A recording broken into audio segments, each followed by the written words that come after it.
Have you ever been obsessed with something? Something that was almost like an addiction? Favorite song that made you learn how to play the guitar, or the movie that nudged you to a thought of attending a drama course? I was. I've always been truly obsessed with art, but when real art lessons started, the love I had was not the same anymore. Since very first years of my life, I was stunned by all forms of art. However, I didn't exactly know what it was at that time. I would stare at pictures in my books, analyze them. I would not only think about the story the picture tells or the people in it, but the picture itself. The whole was just as great as the sum of its parts.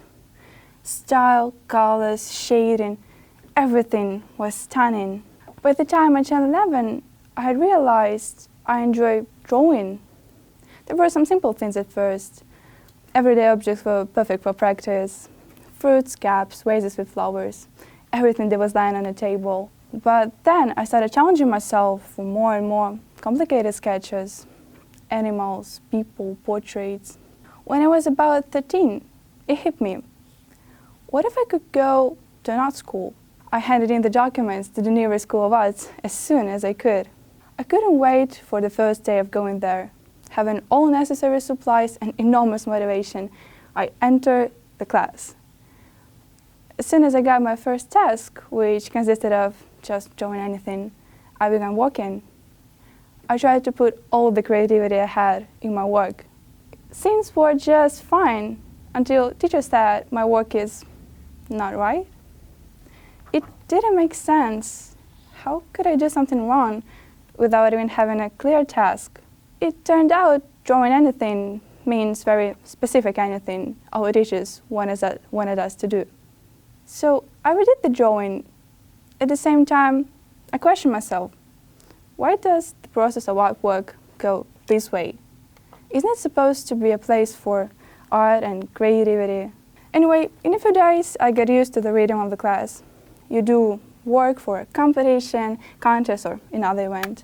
Send it, then wait for the results while doing other work. That's the endless cycle. And I was working, not painting, drawing, or creating something, but literally working, doing exactly what I was told. The place of my dream became just a place where I would spend at least 2 hours of my day. But then, a marvelous thing happened. The students and I were knocked out of a daily routine.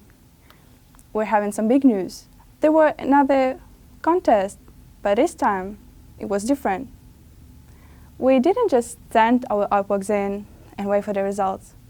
This time we were supposed to do the art in person, right at the place. Despite it was early on a Saturday morning and on the other side of the city, I was truly excited for the first year in a few months. I wasn't looking for getting my results though. I was sure my work wasn't that good. Ever since I started the classes, I was always told what to do. Thus, my lack of inspiration and creativity reflected in my work, because everything came out bad, not like I wanted it to be. So now that I wasn't given any direction, I had to put my own skills to the test. I struggled a lot. Everything I came up with was simple and plain. I didn't like it at all, and I think that's because I was trained to do it that way.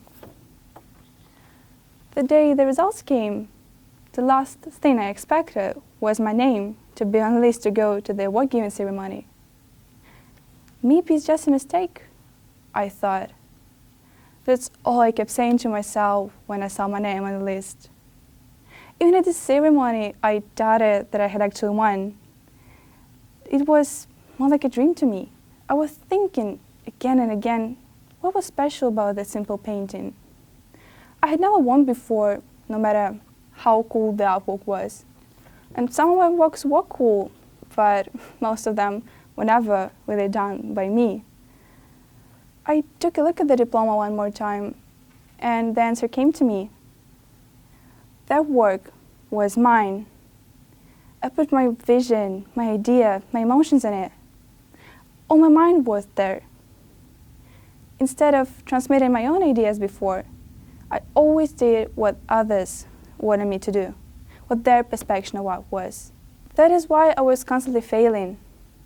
I simply didn't understand what I was supposed to do most of the time. So, what is the point of that story? Nobody can get the idea across better than a person whose mind created it. Of course, it doesn't mean that we shouldn't listen to anybody or completely ignore the ideas and our surroundings. Soak up all things that are interesting for you, analyze them, take the feedback on board, take advice into your account. Ultimately though, make sure you're still in charge of your own mind and opinion. Just take a look back at your life. Maybe someone has greatly influenced your mind recently and it resulted not satisfyingly for you.